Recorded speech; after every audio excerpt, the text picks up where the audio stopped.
c'est sûr que c'est un colloque qui est super intéressant. Pour nous, étudiants, ça permet de voir les pratiques qui sont faites ailleurs, les différences dans les études aussi, parce que c'est pas partout le même nombre d'années, c'est pas partout les mêmes socles de compétences. Et ce qui est un peu déroutant au départ, parce qu'on a tous le même métier au final. On a tous un diplôme qui, après, dans les reconnaissances internationales, des fois c'est un peu compliqué, mais dans la francophonie, on est reconnu un peu partout. C'est vrai de ne pas avoir ce même socle et de voir ce qui se fait ailleurs, c'est hyper sympa. Et puis aujourd'hui, à travers l'interprofessionnalité et tout ce qui se met en place, ce qu'on voit, c'est qu'on voit qu'il y a une pratique de la pharmacie, et notamment de la pharmacie d'officine, qui se développe de plus en plus.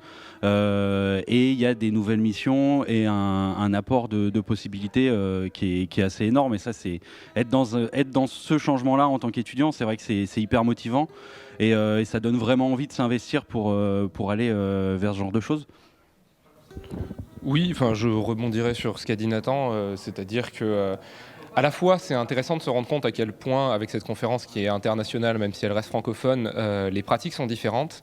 Et à la fois, c'est très intéressant de se rendre compte à quel point tout le monde va dans le même sens. C'est-à-dire qu'aujourd'hui, la profession de pharmacien, elle évolue dans le sens, comme l'a très bien dit Nathan et très justement dit, comment s'appelle la profession d'officine commence à prendre une place importante, et d'un autre côté, on ne voit pas comment est-ce que ça pourrait être différent et comment ça pourrait être différent dans les années qui arrivent. Ce qui est intéressant après sur la site pharmacie en elle-même, et ça c'est quelque chose qui m'a marqué, c'est le côté unité de doyen et unité d'action qui, bien que la question politique ait été soulevée, etc., et n'arrivera pas forcément à bout, parce que c'est pas forcément la volonté de tout le monde, et ça sera discuté d'après ce que j'ai compris en AG, mais n'en reste pas moins que cette espèce de bloc de réflexion qui va amener la pharmacie ailleurs et qui va pouvoir amener des nouvelles pistes d'idées sur comment le métier va évoluer, et on le voyait très bien avec cette idée de l'interprofessionnalisme, avec la question de est-ce qu'on commence par les études ou est-ce qu'on commence par la loi. C'est quelque chose c'est quelque chose d'important pour le métier qu'on va exercer, et je pense qu'on va être une génération qui va être pivot dans une finalité. Et c'est d'autant plus intéressant, et je remercie Nathan qui m'a convié à cet événement pour représenter les étudiants. C'est d'autant plus intéressant d'être là parce que ça nous permet de voir un peu à quoi va ressembler la pharmacie de demain.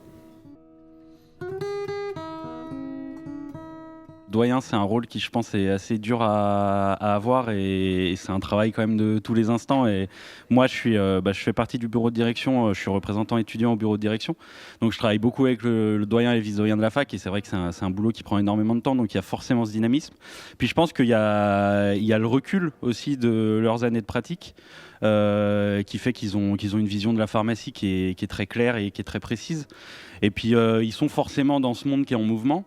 Donc en fait, le dynamisme, il leur est imposé aussi un peu, parce que si aujourd'hui on se dynamise pas, il y a rien qui se passe, parce que c'est ça. Si le doyen a pas cette force motrice, même si la force motrice des fois elle arrive de plus bas, mais le doyen est obligé de suivre, parce que rien ne se fait sans le doyen.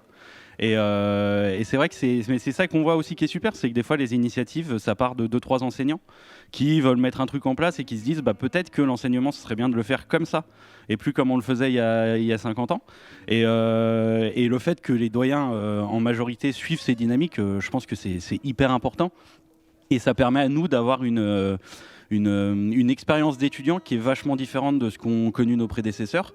Et c'est vrai qu'on a de moins en moins de cours magistraux, on a de plus en plus de cours dynamiques, on a des capsules vidéo maintenant. Regardez, avec la démocratisation du distanciel, des fois, plutôt que se retrouver à la fac, les profs ils prennent 5-10 minutes à nous parler en visio ou à nous appeler. Donc ouais, il y a le côté pédagogique qui évolue, et ce côté pédagogique qui évolue va au service et est obligatoire du fait que notre profession évolue, et c'est génial.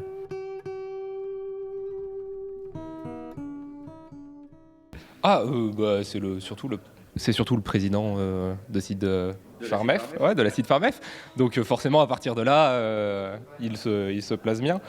Mais je dois avouer, je m'étais préparé pour répondre à la question précédente. Du coup, voilà. Non, après, juste pour rebondir sur ce que disait Nathan, parce que je voulais poser ce terme-là, il y a aussi le fait que les doyens sont un peu, et quand même, sont responsables de nos études, sont responsables de ce qu'on va devenir, et que là où le métier de pharmacien est particulier, c'est que le métier de pharmacien a toujours eu un rapport particulier vis-à-vis des autres professions dans ce qui est le thème de ce colloque au final aujourd'hui, et que le fait qu'aujourd'hui des opportunités s'ouvrent, je pense que c'est un peu ce que tout le monde attendait.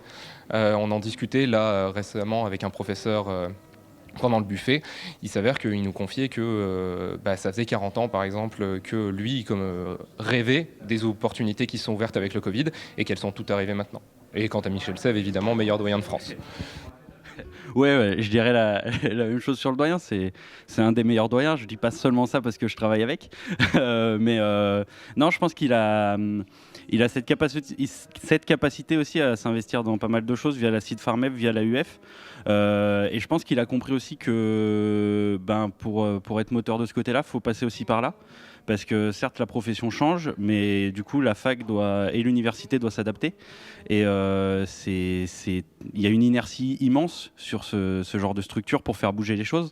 Et c'est vrai que en faisant partie de ce genre de réseaux qui peuvent peser fort, et même au niveau politique, ça permet quand même de pouvoir avoir des opportunités qui s'ouvrent plus facilement.